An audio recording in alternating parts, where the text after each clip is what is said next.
We started our program today. It's interesting. We had Richard Viguerie on. We were talking about this, the godfather of the conservative movement.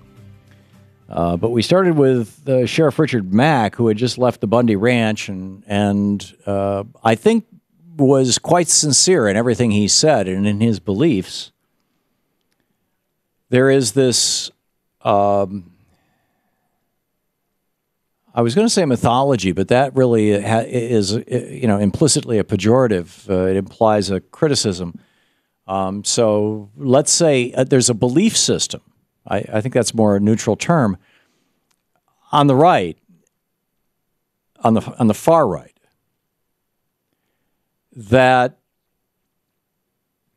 we the people are sovereign over our government, not just through the electoral process, not by virtue of electing representatives, but just purely sovereign.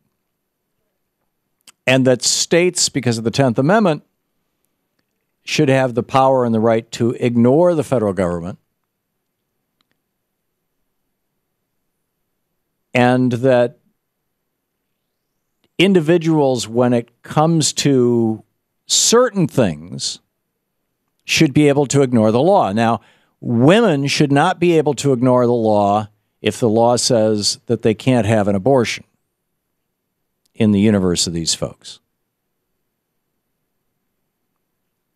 And an abortion clinic that wants to operate outside of newly passed laws that make it very difficult for it to operate, in their opinion, must adhere to the law. But a white rancher, a guy who wears jeans and rides a horse,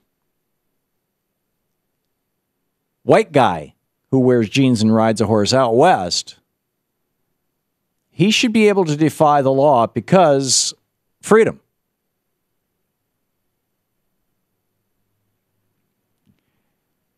Now, there is a kernel inside all of this that Sheriff Mack shared with us today, where I think there might be a point that the Tea Party and progressives could agree on. Now, unfortunately, the solution that the guys on the right, the militia movement, the Tea Partiers, have seized upon, which has been fed to them by and large by Fox News, by the billionaire Rupert Murdoch, and by the Americans for Prosperity, the billionaire Koch brothers. Unfortunately, the line that they've been fed is take down the federal government. Don't let it regulate things. Don't let it control things. And of course, there's an interest in this. Rupert Murdoch would like to have as many radio, TV stations, and newspapers in the world as he can. He would like to be unregulated. And the Koch brothers and other billionaires of their ilk, but they're the large funders of Americans for Prosperity, would love to have, unrestrained access to federal lands for drilling or uranium mining or whatever it may be. Georgia Pacific is one of their biggest companies, paper products. There's a lot of timber on federal land. And if they could just take that timber and turn it into toilet paper, the way that the Bundy family is taking the grassland and turning it into beef and not pay any fee on it, they'd be a lot richer.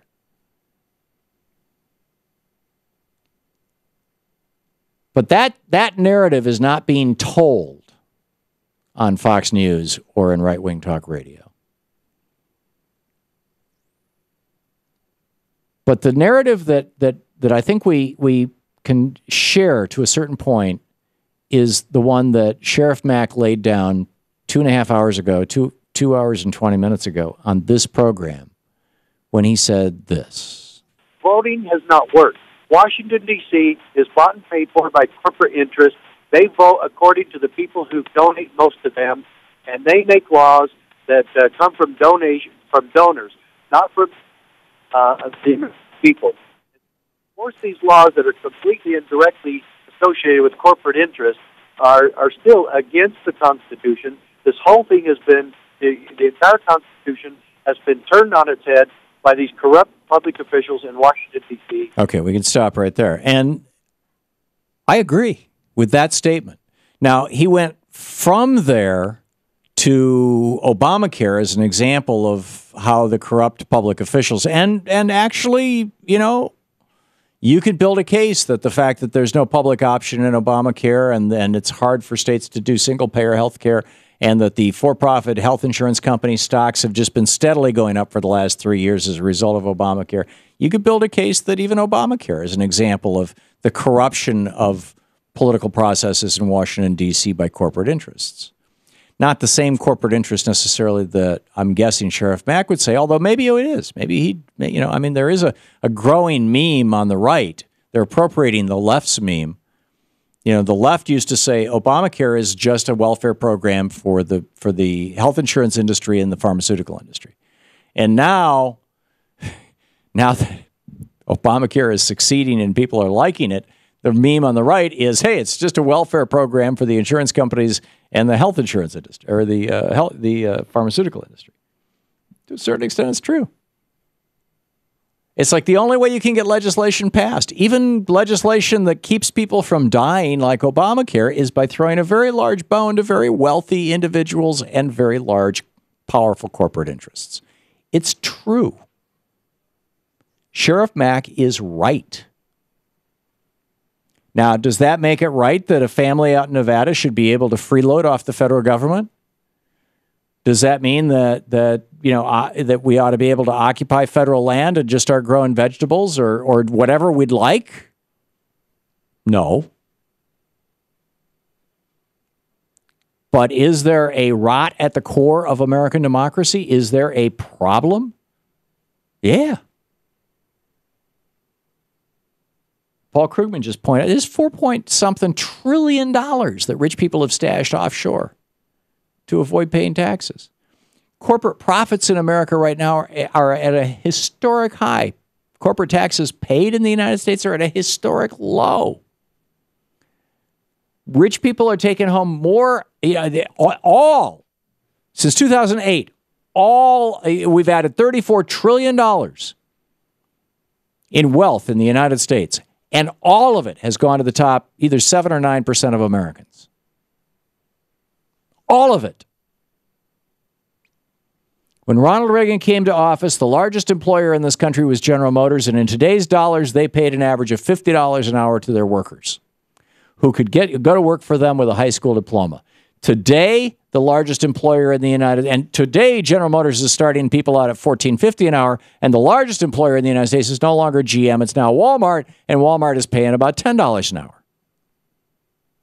So working people in America, knowing that they used to make $50 an hour and they used to be able to afford a home and to buy a new car every couple of years and take a vacation, and now they're lucky if they're renting and their kids are living with them and they're maxed out on their credit cards and they're plain old flat out wiped out, and their kids are $1 trillion in debt for college that their parents never had to pay for even.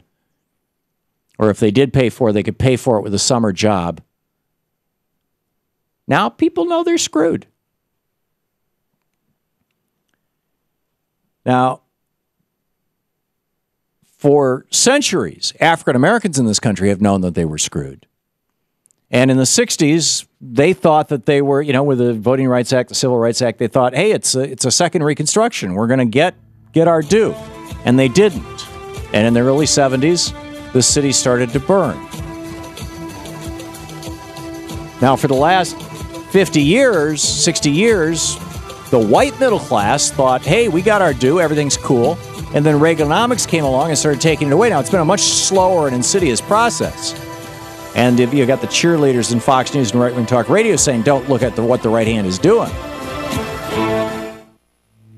This is the Thom Hartmann Program. But what's happening right now is that the white middle class is starting to wake up and realize that they've been as badly screwed as black people have been screwed for the last 100 years. Actually, that's an overstatement. White people are nowhere near as badly screwed as black people. I mean, black unemployment right now is massively higher than white unemployment. But my point is that when people think that they're going to be able to have a decent life, and then they discover that, in fact, no, sorry, it was a bait and switch.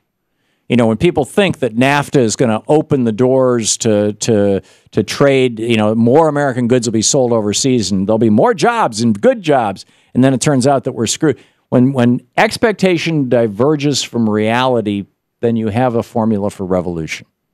And what's happening in Nevada right now is an example of that. Even though to many observers it seems to make no sense.